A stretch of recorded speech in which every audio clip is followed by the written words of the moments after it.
الشيطان الرجيم.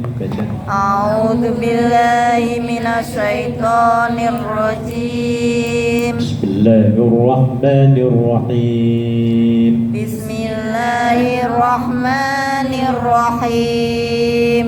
طه طه ما أنزلنا عليك ما أنزلنا عليك ما أنزلنا عليك القرآن ما أنزلنا عليك القرآن لتشقى إلا تذكرة لمن يخشى إلا تذكرة لمن يخشى. Tadi sudah. Tolong terjemahkan 1 sampai 3, 2 sampai 3. Ada yang bisa terjemahkan? 2, 3. Mengulang bacaan. Kami tidak menurunkan Al-Quran ini kepada Muhammad agar engkau menjadi susah, melainkan sebagai peringatan bagi orang yang takut kepada Allah. Iya, ini Bu. Perlu kita pahami ya, ayat 1, ayat 2 sampai 3. Jadi pada ayat yang kedua, tidaklah kami ini siapa? Allah. Ya. Turunkan atasmu, itu siapa?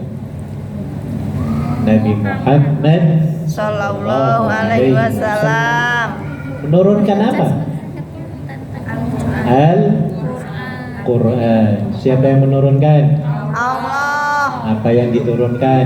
Al-Quran. Kepada siapa diturunkan? Rasul. Apa yang diturunkan? Al-Quran. Siapa yang nurunakan? Allah. Allah ngapain? Turunkan kepada siapa? Rasul. Apa yang diturunkan? Al-Quran. Pinter-pinter. Taman Saya kawan-kawan. dulu di pondok kayak gitu belajar. Diulak-ulak. Supaya ngerti gitu loh. Tiap kata-kata tuh harus ngerti. Nah, maka kita dalam pelajari tata bahasa juga harus tahu. Belajar grammar itu harus kayak gitu. Belajar nahwu shorof. Jadi kita tahu semua posisi kata-kata itu. Gak sembarangan, apalagi bahasa Arab. Ya. Apa tujuan Allah menurunkan Al-Quran kepada Nabi Muhammad itu? Ditegaskan pada ayat kedua, litashqa. Tidaklah kami turunkan Al-Quran kepadamu itu wahai Muhammad, litashqa, bukan untuk tujuan. Tashqa itu apa? Tadi apa artinya tashqa? Litashqa, untuk apa artinya? Tidak menjadi susah. Untuk Agar engkau menjadi susah. untuk tidak susah. Nah, jadi begini, tidaklah kami turunkan Al-Quran kepadamu itu wahai Muhammad ya, supaya kamu tuh susah, tidak begitu maksudnya ya. Jadi artinya apa Bu? Allah menurunkan Al-Quran itu supaya urip kita menjadi enak, gampang, teratur, tertib, aman, damai, apalagi Bu? Bahagia, kenyang, termasuk kenyang loh Bu.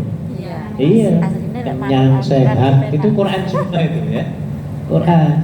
Nah, maka kita perlu tahu bahwa Al-Quran diturunkan sebenarnya bukan untuk menyusahkan Anda dan kita semua. Jadi artinya kalau Allah memberikan firman kayak gitu itu, kita harusnya bagaimana Bu? Reaksi kita bagaimana Bu? Harus baca, pelajari, pahami, dan amalkan. Nah, supaya apa? Gak menyusahkan kita uripnya, supaya kita tenang maksudnya. Ya, Maka jangan bosan-bosan mempelajari Al-Quran. memang ini petunjuk untuk kita supaya uripnya di Hongkong ini selamat, sehat, panjang umur. Nah ini loh, Al-Quran mengatakan dalam surah An-Nisa ayat pertama ya, kita supaya disuruh rajin bersilaturahim. Nah ya, sedangkan hasil hikmah dari silaturahim itu ada dua paling tidak. Yang pertama memanjangkan umur, yang kedua murah Memudahkan rezeki. rezeki. Nah ini Quran maksudnya gitu Bu. Jadi makanya kita punya Al-Quran jangan dipajang saja. Sudah biasa. Ya, beli Quran yang gede, yang mahal, tulisan emas, tapi sayangnya disimpan dalam lemari. Tujuannya untuk apa? Mulai sampai rusak. Nah, dekorasi. Nah, ya. Ini, jadi yang paling bagus adalah kita tilawah, kita baca, kita renungi, dan kita amalkan. Supaya apa? Uripnya tidak sengsara. Itu maksudnya Bu, Quran diturunkan itu. Ya, maka pegang erat-erat, buka, terus menjadi pedoman hidup kita. Jangan sampai terlengahkan jauh dari Al-Quran. Makanya Ibu, Quran panjenengan di rumah majikan taruh di mana? Atas kepala. Mejanya di atas kepala. Sampai Gawak bantal. bukan di atas bantal. Ranjang kalau punya meja bantal ya, Mas ya. Harus dekat dengan kita, di mana kita Iya. duduk, ya. Iya. Kita berada, Mas. Aku Ya, lawan. maaf saya kalau di kantor mesti ada di sebelah kanan, ya. Gede kan gini ya Bu. Di rumah di depan kursi, di meja, atas meja ada TV, di situ saya taruh. Supaya gampang duduk aja lihat Quran aku Iya, baca. langsung diambil. Nah, Tapi kalau taruhnya jauh di atas lemari yang jauh, wah ini bikin males, ya. Maka kita harus bisa mencari tip-tip, ya, atau taktik supaya kita lebih gampang membuka Al-Quranul Karim, ya. Iya. Dan biasakan ibu, biasakan tiap hari kalau bisa walaupun Iya. hanya satu halaman, ya Bu ya. Enak baca Quran itu Bu, tapi ya setannya itu Bu. Iya, sebelum kita pegang itu berat. Paling enak ya pegang HP ya Bu ya. HP lagi sampai berjam-jam itu kok sanggup gitu loh. nggak terasa. Bangun tidur terus buka apa? Quran ya Allah, setahun sekali. Ramadan toh ya Bu ya. Ya Allah berat. Padahal ini Quran ini Bu, tujuannya itu supaya membuat kita itu nggak melarat, nggak susah, nggak angel urip ini ya. Tapi itu tadi kita lebih banyak diserang setan ya Bu ya, sehingga kadang-kadang kita kebanyakannya kalah ya, dan Qurannya jarang dipegang ya. Punya saya tiap hari ya, Pak. Jarang dilihat. Sampai rusak. Ya. Maka upayakan kita punya target upgrade ketakwaan, ya, yaitu dengan membuat program ketaatan. Apa maksudnya? Bikin program ketaatan itu maksudnya seperti contohnya, ya, ACM, apa ACM itu? Aku cinta masjid. Nah, artinya apa? Kalau liburan, aku harus ke masjid, gitu loh. Iya. Itu ACM ya, Bu ya.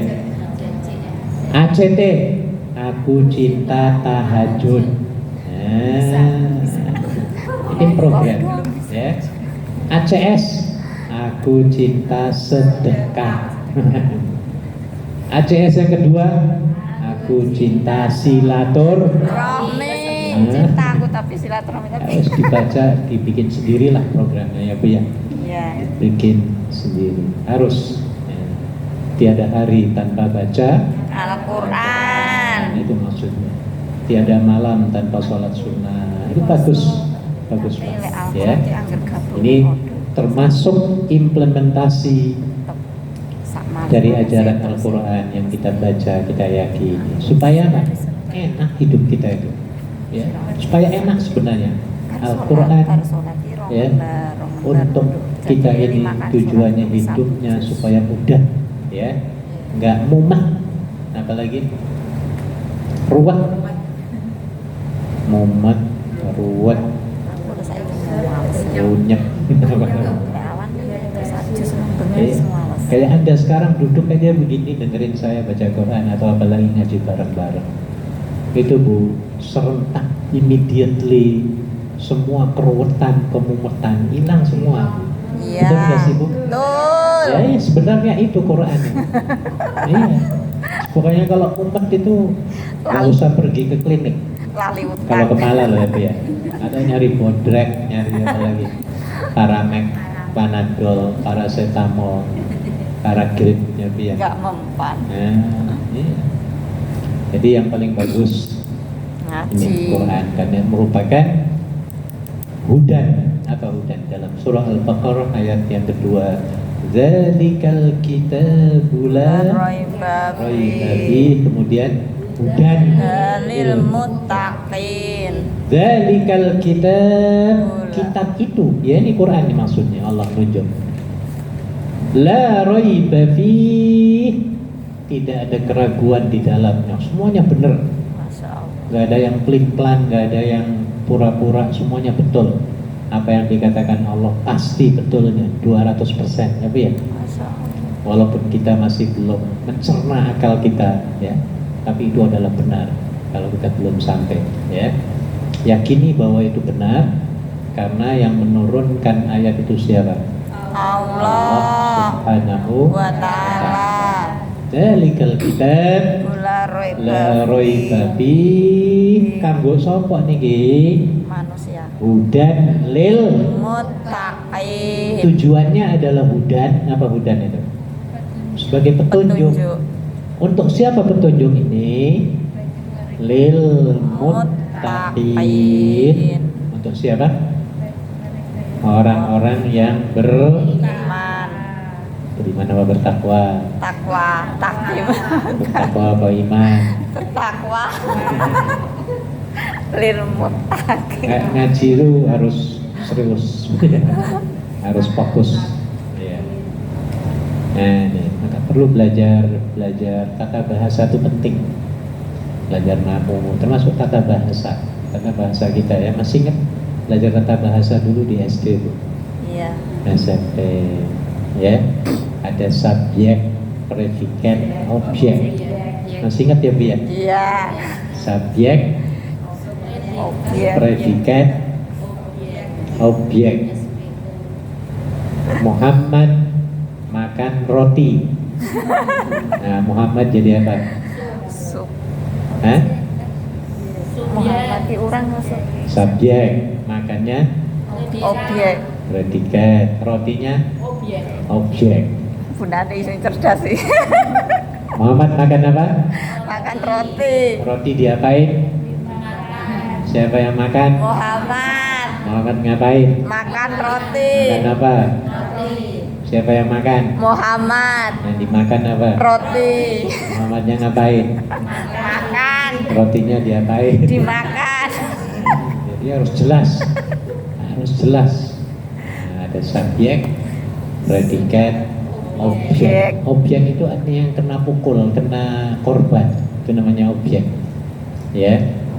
Jadi kalau Muhammad makan roti, yang dikorbankan namanya Rotinya. roti kena. Itu namanya objek. Ya. Yang terkena perbuatan itu namanya apa? Objek. Ya. Muhammad mukul Ahmad. Siapa yang mukul? Muhammad Siapa yang dipukul? Ahmad Nah, jadi Ahmad menjadi objek. objek. Objek.